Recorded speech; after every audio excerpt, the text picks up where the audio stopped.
ní iṣẹ́ àgbẹ̀ ni kó dáró iṣẹ́ àlùkò ní kó kọsùn bẹ́ẹ̀ ni iṣẹ́ lékelèké ni kó kẹfún iṣẹ́ tó fi náà wà ní káka ìròyìn ní ìlànà akọ́ṣẹ́mọṣẹ́ síwájú ohun gbogbo Bádéjọ Joshua náà lórúkọ tèmi. bàbá o. ó sóríire. àṣẹ Èdùmàrè. ó lè mú kọ́mọ gbàdúrà níbo gan ló ti rí lẹ́kẹ̀ẹ́ yìí. tíwọ náà bá gbọ́ tó ń pèèyàn níyàlóde ò mọ̀ ẹ́ púpọ̀ fún tọ̀hún. níbo ló ti rí.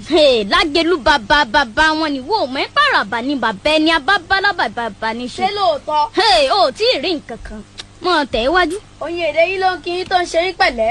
ṣe bẹ́ẹ̀ mọ̀ wípé èjèèjì láàrú ọkọ́ èjèèjì láàrú àdá bójú bá ṣe mí já òwòrán kedere ẹsẹ̀ tó bá ṣe mí já tẹ̀lẹ̀ gìrìgìrì èmi nìkan kọ́ mo wáde o ìyálóde o. ìmọ̀ni ọ̀dà àyàn mọ̀. wọ́n mọ̀ kó wà lórí ètò. tó èmi náà kì í yín kú dédé àsìkò yìí níbikíbi tí afẹ́fẹ́ ìkànnì tó wà lókè téńté tábìlì Lágẹ̀lú FM 96.7 tó bá ń fẹ́ dé.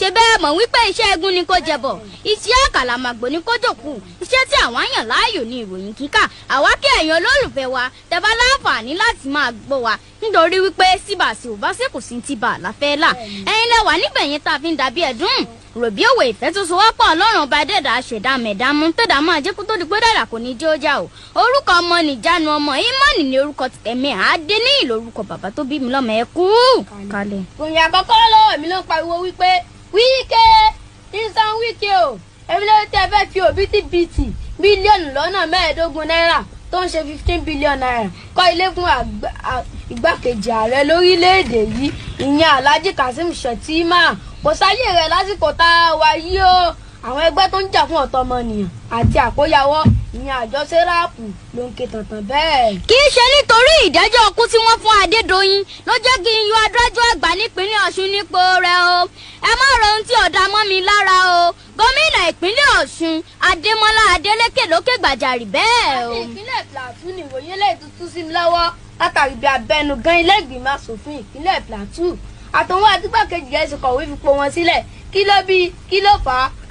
àwa ò mọ̀. ẹ gbọ́ nígbà tí a bá tẹ̀sí. àwa kì í ṣerú yín o èmi kọ́ àwọn aṣòfin tí ẹgbẹ́ òṣèlú Labour Party ni wọ́n tún tọ́ sókè ni wọ́n fojú gbà á látàrí àyàn olórí ọmọ ẹgbẹ́ ilé tó kéré jùlọ nílé ìgbìmọ̀ aṣòfin àgbà Nàìjíríà àwọn ọ̀rọ̀ ìwọ́ ló tún sọdọ́ mọ́ big man presenter èyí kọ́ yìí ẹ gbọ́n lẹ́kùnrẹ́rẹ́ nígbà tí àsìkò bá tó. ìròyìn eléyìí orin ayọ̀ ló ń bọnu tó ń pé ayọ̀ abara tíntín ayọ̀ abara tíntín yálòdì sóòní bá mi jó ni. àṣọ rọwọ́ ọjọ́ mi ni. ìjọba àpapọ̀ orílẹ̀-èdè Nàìjíríà ni wọ́n ti gbé ẹ̀bọn kí ọ̀kalẹ̀ wípé nígbà tí ó bá fi di oṣù kejìlá ọdún tó ń bọ̀ àní ṣẹ̀ṣẹ̀ lọ máa fọ epo rọ̀bì láti òkè òkun mọ́ àwọn ọ̀rọ̀ mi wo iná tó jẹ́ kó di mímọ̀ ẹ̀yẹn ṣáà máa bá wa. ìròyìn tí mo tún rí ló ń bẹ̀rẹ̀ sí rẹ́rìn músẹ́ wípé ìyálóde kàmínà ìròyìn eléyìí ló jáde láti ìkànnì tó jẹ́ bàbá fún gbogbo ìkànnì yòókù ṣe bẹ́ẹ̀ mọ̀ wípé àràbà ni bàbá ẹni abábálá bàbá ìbàbá ní ṣe kí ni ohun tó sọ ohun ló mú bọnù wípé Kérésìmesì ọdún dé ọdún olówó Kérésìmesì ọdún dé ọdún olówó. búrẹ́dì mẹ́fà mo jẹ́ tán mo tún sun pé bí. kí ló dé má borin jẹ́ fún mi jàre.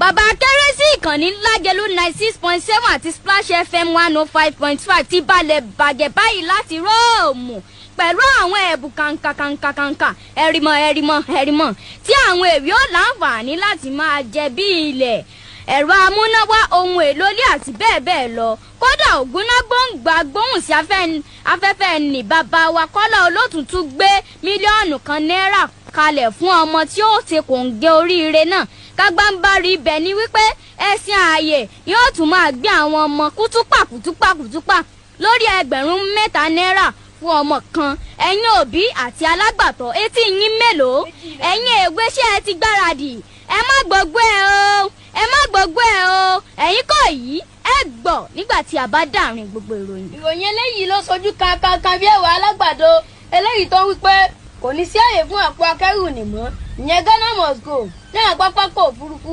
jákèjádò Nàìjíríà o lẹ́wọ̀ wá ní pẹ́pẹ́sẹ̀ rìnrìn àjò lẹ́wọ̀ wá fi Ghana must go kó ẹrù bákan bàyàn lọ sí pápákọ̀ òfurufú kò jẹ́ mọ́ lásìkò tá a wá yìí o ìjọba àpapọ̀ Nàìjíríà lábẹ́ ṣàkóso aṣíwájú Bọ́lá Ahmed Tinubu ló gbé gbólóhùn kalẹ̀ bẹ́ẹ̀.